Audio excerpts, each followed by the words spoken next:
want to hear the story of my first job? Yeah. I love this story. At 15 years old, I got tired of throwing newspapers, and I wanted to make a little more money. So I go into this gas station. The owner is underneath the car that's on the rack. I walk up behind him and I, "Sir, can I get a job from you?" He turned and he looked at me and he says, "How old are you, kid?" 15.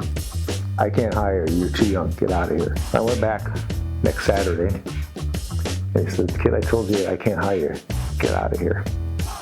I came back a third Saturday in a row, and he looked at me and says, "You're a pest." He took me around the backside of the little garage, and there was all kinds of old tires in there that had been sitting out in the rain, in the dirt. And he said, "What I want you to do is pick all these tires up, and I want you to stack them by their side." About an hour and a half, 2 hours later, covered in black tire soot, I said, "I'm done." When he turned and he looked at me, he said, "You're still here?" "Yes, and I'm all done." He looked and he says, "I'll be damned, I thought you were going to leave." He peeled off a $50 bill and handed it to come back next weekend. Tenacity pays off. Reflecting upon my achievements, coming out of the shop, I was a mechanic, I was a service manager, I was a shop technician, a field technician, asked to step into this role, not having any office experience, not having to use things like Word and Excel. These are things I had to learn to start using, to learn how to do invoicing. Then I was asked to participate in product development in the space of technology.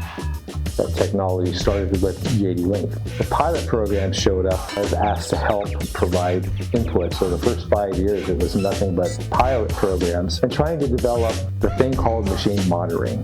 I was asked to help create something specifically for Coastline equipment. So that first few years was about developing myself, developing my skills, learning how to communicate in written and oral. Those are things that are part of the job.